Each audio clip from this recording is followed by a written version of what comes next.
Hello, welcome to യു ഡി ഷാസ് യൂട്യൂബ് ചാനൽ. ഇന്ന് നമ്മൾ ഉണ്ടാക്കാൻ പോകുന്നത് ഒരു എഗ്ലെസ് കേക്കാണ്. നമ്മൾ എഗ്ലെസ് കേക്ക് എന്ന് പറയുമ്പോൾ ഒരുപാട് എഗ്ലെസ് കേക്ക് റെസിപ്പീസ് ഉണ്ട്. ഈ പർട്ടിക്കുലർ എഗ്ലെസ് കേക്ക് റെസിപ്പി വളരെ യുണീക്കാണ്.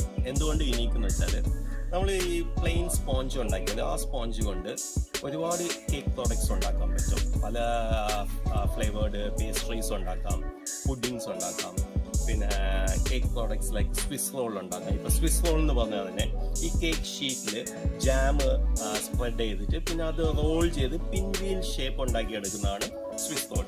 അപ്പോൾ ഇത് ചെയ്തെടുക്കുമ്പോൾ നമ്മൾ കേക്ക് റോൾ ചെയ്യുന്ന സമയത്തിൽ കേക്ക് ക്രംബിൾ ആവാൻ അല്ലെങ്കിൽ പൊടിഞ്ഞു പോകാൻ സാധ്യതയുണ്ട്. അങ്ങനെയാണ് ഒരുപാട് എഗ്ലെസ് കേക്ക്സ് ബേക്ക് ചെയ്ത പിന്നെ അതിൻ്റെ ടെക്സ്ചർ ആവുന്നത്. ഈ പർട്ടിക്കുലർ എഗ്ലെസ് കേക്ക് എന്നുള്ളത് വളരെ സ്പോഞ്ചിയും ഫ്ലെക്സിബിളുമാണ്. അതുകൊണ്ട് നമുക്ക് സ്വിസ് റോൾ ഉണ്ടാക്കാനും എളുപ്പമാണ്. അങ്ങനെ പല പ്രോഡക്ട്സ് ഉണ്ടാക്കാൻ ഈ പർട്ടിക്കുലർ എഗ്ലെസ് സ്പോഞ്ചാണ് ഞാൻ യൂസ് ചെയ്യുന്നത്. അതെങ്ങനെയാണ് ഉണ്ടാക്കാമെന്ന് ഇന്നത്തെ വീഡിയോയിൽ കാണാം. ഇനി ഇതുകൊണ്ട് ഉണ്ടാക്കുന്ന അഡീഷണൽ പ്രോഡക്ട്സ് ഞാൻ നേരത്തെ പറഞ്ഞതുപോലെ സ്വിസ് റോള് അല്ലെങ്കിൽ ഷോർലറ്റ് റൂസ് എന്നുള്ള ഒരു പുഡിങ്, ഇങ്ങനെ പല വെറൈറ്റീസും ഞാൻ ഈ ചാനലിൽ കൂടെ നിങ്ങൾക്ക് കാണിച്ചു തരുന്നതാണ്. അതുകൊണ്ട് ചാനൽ സബ്സ്ക്രൈബ് ചെയ്യുക, വീഡിയോസ് ലൈക്ക് ചെയ്യുക, എല്ലാ വീഡിയോസും ഷെയർ ചെയ്യുക. ഈ സ്പോഞ്ച് ഞാൻ കാണിച്ച നേരത്തേക്ക് ഫ്ലെക്സിബിളും സ്പോഞ്ചും ആണെന്ന്.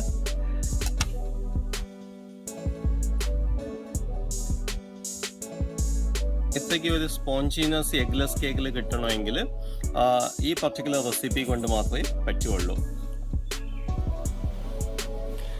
ഇത്രയ്ക്ക് സ്പോഞ്ചി ആയിട്ടുള്ള എഗ്ലെസ് കേക്ക് എങ്ങനെ ഉണ്ടാക്കാമെന്ന് ഇന്നത്തെ വീഡിയോയിൽ നമുക്ക് നോക്കാം. നമുക്ക് ആദ്യം ഈ അവൺ ഒന്ന് പ്രീ ഹീറ്റ് ചെയ്യാം. പ്രീ ഹീറ്റ് എന്ന് വെച്ചാൽ നമുക്ക് അവൺ ചൂടാക്കിയിട്ട് പ്രോഡക്റ്റ് അകത്ത് ബേക്ക് ചെയ്യാൻ വയ്ക്കുമ്പോൾ ആവശ്യത്തിനുള്ള ടെമ്പറേച്ചർ വേണം. അതിനാണ് ഈ പ്രീ ഹീറ്റിംഗ് ചെയ്യുന്നത്.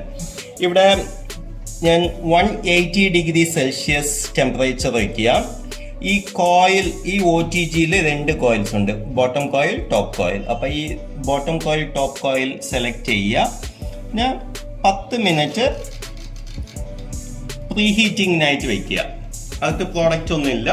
ഈ പ്രീ ഹീറ്റിംഗ് കഴിഞ്ഞ പിന്നെ നമ്മൾ കേക്ക് ബാറ്റർ ഉണ്ടാക്കിയിട്ട് ബേക്ക് ചെയ്യാം. എഗ്ലെസ് കേക്കിന് ആവശ്യമുള്ള സാധനങ്ങൾ 250 ഗ്രാംസ് മൈദ, ഇവിടെ 1 table spoon baking powder add ചെയ്യാം.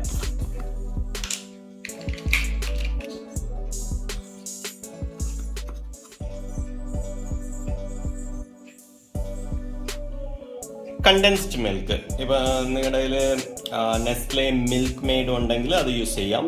ഇവിടെ അമുൽ മിഠായി മേറ്റ് ആണ്, ഏതെങ്കിലും ഒരു കണ്ടൻസ്ഡ് മിൽക്ക്. അതായത് ഈ ഒരു സ്റ്റാൻഡേർഡ് ടിന്ന് വരുന്നത് 400 ഗ്രാംസ് ആണ്. ഈ same tin whole condensed milk ഞാൻ ഇതിൽ യൂസ് ചെയ്യാൻ പോവാം. പിന്നെ നമുക്ക് വേണ്ട മെൽറ്റഡ് ബട്ടർ ആണ്. ഞാൻ ഇവിടെ കുറച്ച് ബട്ടർ മെൽറ്റ് ചെയ്ത് വെച്ചിട്ടുണ്ട്. നമുക്ക് ആവശ്യമുള്ളത് 100 ഗ്രാംസ് ആണ്.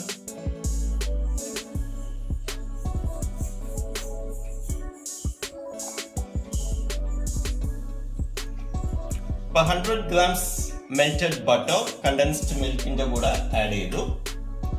നമുക്ക് 1 table spoon vanilla essence add ചെയ്യാം.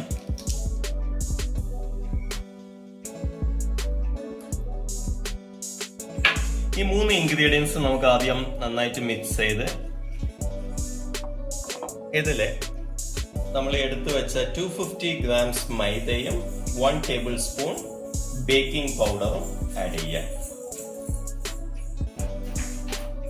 ഇപ്പൊ നമ്മൾ മിക്സ് ചെയ്യുമ്പോൾ ഇതിൽ ലംസ് ഉണ്ടാവും. ലംസ് ഇങ്ങനെ ബ്രേക്ക് ചെയ്തിട്ട് നീറ്റായിട്ട് മിക്സ് ചെയ്തെടുക്കുക. ഇത് കുറച്ച് തിക്കായിട്ടിരിക്കുക. എന്ന് വെച്ചാൽ ആവശ്യത്തിനുള്ള ബാറ്ററിന് ആവശ്യത്തിനുള്ള ലിക്വിഡ് ഇതിലില്ല. നമ്മൾ ഒരു ഇൻഗ്രീഡിയൻറ്റ് കൂടെ ആഡ് ചെയ്യാൻ പോകണം. അതാണ് ഈ ലാസ്റ്റ് ഇൻഗ്രീഡിയൻറ്റ് ആഡ് ചെയ്യുമ്പോൾ ഇതിൻ്റെ കൺസിസ്റ്റൻസി പ്രോപ്പറായിട്ട് ഒരു കേക്ക് ബാറ്റർ കൺസിസ്റ്റൻസിയിൽ വരും. ഇപ്പം നിങ്ങൾ വിസ്ക് ഇല്ല ബ്ലെൻഡറൊക്കെ യൂസ് ചെയ്യണമെന്ന് ചോദിച്ചാൽ അതിൻ്റെ ആവശ്യമില്ല. എന്ന് വെച്ചാൽ നമ്മൾ ഏതൊരു ബാറ്റർ മിക്സ് ചെയ്യുമ്പോഴും ആ ബാറ്ററിൽ നമുക്ക് എയർ ബബിൾസ് ഉണ്ടാക്കിയെടുക്കാൻ, അതായത് we have to create some foamy texture, air bubbles അതിൽ ഉണ്ടാവാൻ വേണ്ടിയാണ് വിസ്ക് അല്ലെങ്കിൽ ഹാൻഡ് ബ്ലെൻഡേഴ്സ് ഒക്കെ യൂസ് ചെയ്യുന്നത്. ഇതിൽ അതിന്റെ ആവശ്യമില്ല. നമ്മൾ ഇപ്പൊ മിക്സ് ചെയ്യുന്നത് ഇൻഗ്രീഡിയൻസ് ഒക്കെ ഒന്ന് നന്നായിട്ട് കമ്പൈൻ ആയി കിട്ടാൻ വേണ്ടി മാത്രമേ ഉള്ളൂ. അതുകൊണ്ട് നിങ്ങൾ വിസ്ക് യൂസ് ചെയ്യാനുള്ള ആവശ്യം ഇതിൽ വരുന്നില്ല.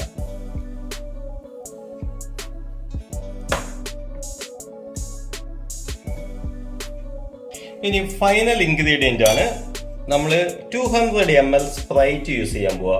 ഇത് കുറച്ച് വലിയ ബോട്ടിൽ ആയതുകൊണ്ട് നമ്മൾ 200 ml മെഷർ ചെയ്ത് എടുത്തിട്ട്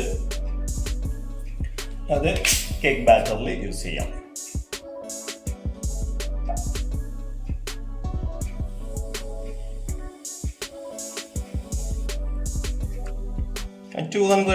സ്പ്രൈറ്റ് എടുത്തിട്ടുണ്ട്. അത് ജെന്റിലായിട്ട് ആഡ് ചെയ്തിട്ട് നമുക്ക് മിക്സ് ചെയ്തെടുക്കാം. ഇപ്പൊ ഇവിടെ മിക്സ് ചെയ്യുമ്പോൾ നമുക്ക് ഈ കട്ട് ആൻഡ് ഫോൾഡ് എന്നുള്ള മെത്തേഡാണ് ഫോളോ ചെയ്യാൻ വേണ്ടത്. നിങ്ങൾ ഇതിനെ കുറിച്ച് കേട്ടിട്ടുണ്ടാവും. കേക്ക് ആൾറെഡി ഉണ്ടാക്കിയവർ ഈ cut and fold method follow ചെയ്തിട്ടുണ്ടാവും. ഈ പർട്ടിക്കുലർ സ്റ്റെപ്പിൽ കട്ട് ആൻഡ് ഫോൾഡ് മെത്തേഡ് എന്തുകൊണ്ടാണ് ഇമ്പോർട്ടൻ്റ് എന്ന് വെച്ചാൽ, നമ്മൾ ഈ സ്പ്രൈറ്റിൽ കൂടെ ഒരുപാട് എയർ ബബിൾസ് ഇതിൽ ഈ ബാറ്ററിൽ ഇൻകോർപ്പറേറ്റ് ചെയ്യുന്നുണ്ട്. അപ്പോൾ അതിനെ നമ്മൾ വിക്കറസ് ആയിട്ട് മിക്സ് ചെയ്യുകയാണെങ്കിൽ ഈ ബബിൾസ് ഒക്കെ ബാറ്ററിൽ നിന്ന് എസ്കേപ്പ് ആയി പോകും. അപ്പൊ ഈ കട്ട് ആൻഡ് ഫോൾഡ് എന്ന് വെച്ചാൽ ജെന്റിലായിട്ട് ഈ ബാറ്ററിനെ ഈ ലിക്വിഡിൽ ഫോൾഡ് ചെയ്തെടുക്കുന്നതാണ്. അപ്പൊ ഇത് കുറച്ച് സമയം എടുക്കും. ഞാൻ ഇതുകൊണ്ട് ഗുണമുണ്ട്. ഇങ്ങനെ സമയം സ്പെൻഡ് ചെയ്ത് മിക്സ് ചെയ്ത് എടുക്കുമ്പോഴത്തേക്ക് നമുക്ക് മാക്സിമം എയർ ബബിൾസ് ഈ ബാറ്ററിൽ ഉണ്ടാവും. ഈ എയർ ബബിൾസ് ആണ് നമ്മുടെ കേക്കിനെ സ്പോഞ്ചി ആക്കാൻ പോകുന്നത്. ഫോൾഡ് മെത്തേഡിലൂടെ ബാറ്റർ മിക്സ് ആക്കി എടുത്തിട്ടുണ്ട്. ഞങ്ങൾക്ക് ഇപ്പൊ ബാറ്റർ കൺസിസ്റ്റൻസി കാണാം. ഇതാണ് ideal batter consistency for this particular eggless cake. അപ്പൊ ഇവിടെ ഈ റെസിപ്പിയിൽ നമ്മൾ യൂസ് ചെയ്ത ഒരു വെരി ഇമ്പോർട്ടന്റ് ഇൻഗ്രീഡിയന്റ്, നിങ്ങൾ വേണമെങ്കിൽ ഇത് ഒരു സീക്രട്ട് ഇൻഗ്രീഡിയന്റ് എന്ന് പറയാം, ഈ സ്പ്രൈറ്റ്. നിങ്ങൾക്ക് സ്പ്രൈറ്റ് കിട്ടിയില്ലെങ്കിൽ മിറിഞ്ച, ഫാൻറ്റ, 7up ഏത് വേണമെങ്കിലും യൂസ് ചെയ്യാം. കണ്ടീഷൻ അതിൽ കാർബൺ ഡൈ ഓക്സൈഡ് ഉണ്ടാവണം. അപ്പൊ ഏത് കാർബണേറ്റഡ് ബെവറേജ് വേണമെങ്കിലും ഈ റെസിപ്പിയിൽ യൂസ് ചെയ്യാം. ഞാൻ സാധാരണയായിട്ട് സ്പ്രൈറ്റ് ആണ് യൂസ് ചെയ്യുന്നത്. എന്ന് വെച്ചാൽ അതിന്റെ ബബിൾസ് ഭയങ്കര ഫൈനാണ്. ചിലപ്പോൾ ഈ സോഡ വാട്ടർ യൂസ് ചെയ്താൽ നിങ്ങൾക്ക് കേക്ക് അത്രയ്ക്ക് സ്പോഞ്ചി ആവില്ല. എന്തുകൊണ്ടാണെന്ന് വെച്ചാൽ സോഡയുടെ ബബിൾസ് പെട്ടെന്ന് ബ്രേക്ക് ആയി പോകും. അതായത് ആ ലിക്വിഡ് പെട്ടെന്ന് ഫ്ലാറ്റ് ആവും. അപ്പൊ ടെക്നിക്കലി ഈ കാർബണേറ്റഡ് ബെവറേജ് എന്താ ഈ റെസിപ്പിയിൽ ചെയ്യുന്നതെന്ന് വെച്ചാൽ നമ്മുടെ cake after baking will become very spongy. അതാണ് ഞാൻ നേരത്തെ പറഞ്ഞത്. ഈ പർട്ടിക്കുലർ എഗ്ലെസ് കേക്ക് നമുക്ക് റോൾ ചെയ്യാനൊക്കെ പറ്റും. ഈ സ്പോഞ്ച് ഷീറ്റിൽ ചോക്ലേറ്റ് ഗനാഷ് ഇടുക, അല്ലെങ്കിൽ ന്യൂട്ടെല്ല ഇടുക, അല്ലെങ്കിൽ ജാം സ്പ്രെഡ് ചെയ്യുക.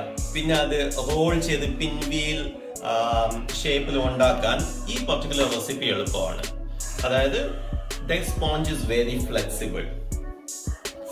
അപ്പൊ ഇപ്പൊ ഈ ബാറ്റർ ബേക്ക് ചെയ്യാൻ റെഡി ആയിട്ടുണ്ട്. നമുക്ക് ഈ ബാറ്റർ എടുത്ത് നോക്കുമ്പോൾ തന്നെ മനസ്സിലാവും ഒരുപാട് air bubbles, very fine air bubbles ഉണ്ട് ഇതില്. ഇപ്പോൾ നമ്മൾ ചെയ്യാൻ പോകുന്നത് ഈ കേക്ക് ടിന്നിലേക്ക് ഈ ബാറ്റർ ട്രാൻസ്ഫർ ചെയ്യാം. ഏത് കേക്ക് ടിന്ന് വേണമെങ്കിലും യൂസ് ചെയ്യാം. ഞാൻ ഇന്ന് ഈ ഒരു പർട്ടിക്കുലർ ഹാർട്ട് ഷേപ്പിലുള്ള കേക്ക് ടിൻ യൂസ് ചെയ്യുന്നുണ്ട്. It's metal. സിലിക്കോൺ മോൾഡ് ഉണ്ടെങ്കിൽ നമുക്ക് സിലിക്കോൺ മോൾഡ് യൂസ് ചെയ്യാം. ഏത് ബേക്കിംഗ് ടിന്നായാലും കുഴപ്പമില്ല. ഈ ബാറ്റർ അതിൽ ട്രാൻസ്ഫർ ചെയ്യാം. ഈ പർട്ടിക്കുലർ റെസിപ്പി നിങ്ങൾക്ക് കപ്പ് കേക്ക് ഉണ്ടാക്കണമെങ്കിൽ അതിന് യൂസ് ചെയ്യാം. മഫിൻസ് അല്ലെങ്കിൽ കപ്പ് കേക്സിനും ഈ സെയിം ബാറ്റർ യൂസ് ചെയ്യാൻ പറ്റും. ഇതിൽ additional ingredients, dry fruits and nuts അങ്ങനെ എന്തെങ്കിലും ആഡ് ചെയ്തിട്ട്, നല്ല ചോക്ലേറ്റ് ചിപ്സ് ആഡ് ചെയ്തിട്ട് ബേക്ക് ചെയ്യാനൊക്കെ പറ്റും. കേക്ക് ബാറ്റർ ഇതിൽ ട്രാൻസ്ഫർ ചെയ്തു. ഞാൻ പറയാൻ വിട്ടുപോയത്, ഇതിലൊരു ബേക്കിംഗ് പേപ്പർ, അല്ലാതെ ബട്ടർ പേപ്പർ ഞാൻ അടിയിൽ കൊടുത്തിട്ടുണ്ട്. ഈ ബട്ടർ പേപ്പർ കൊണ്ട് ലൈൻ ചെയ്തിട്ട് അതിന്റെ മുകളിലാണ് ഈ ബാറ്റർ ട്രാൻസ്ഫർ ചെയ്തിരിക്കുന്നത്. ഇനി നമുക്കിത് ബേക്ക് ചെയ്തെടുക്കാം.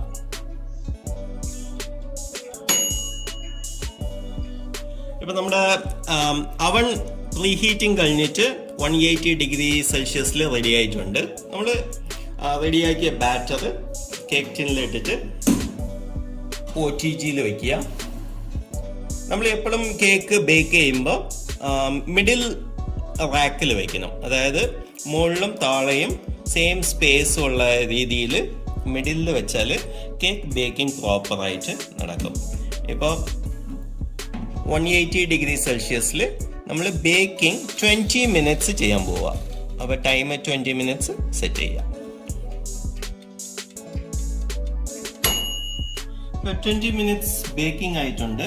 നമുക്കൊന്ന് ചെക്ക് ചെയ്യാം കേക്ക് സെൻറ്ററിൽ കുക്കായിട്ടുണ്ടോ ഇല്ലയോ എന്ന്. അപ്പോൾ ഞാൻ ഒരു ടൂത്ത് പിക്ക് യൂസ് ചെയ്യുക. മിഡിൽ ഈ കേക്കിൻ്റെ സെൻറ്ററിൽ ഇങ്ങനെ ടൂത്ത് പിക്ക് പോക്ക് ചെയ്തെടുത്താൽ ഇതൊന്ന് ക്ലീൻ ആയിട്ട് വേണം. ഇപ്പോൾ ക്ലീൻ ആയിട്ട് വന്നിട്ടുണ്ട്. നമ്മൾ ബേക്ക് ചെയ്ത കേക്ക് ഒരു വയർ റാക്കിൽ ഇങ്ങനെ വയ്ക്കുക. ഇതെന്തിനാന്ന് വെച്ചാൽ ഈ എയർ സർക്കുലേഷൻ കിട്ടിയിട്ട് കേക്ക് ഒന്ന് തണുത്ത് കിട്ടാനായിട്ട്.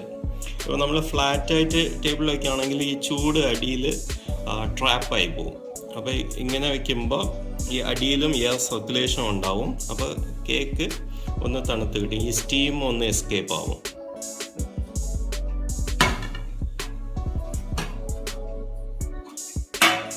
നമുക്ക് ഡിമോൾഡായി കിട്ടി. ഞാൻ അടിയിൽ വെച്ച ബട്ടർ പേപ്പർ ഒന്ന് ചെയ്യാം. അപ്പോൾ നമ്മുടെ കേക്ക് റെഡിയാണ്.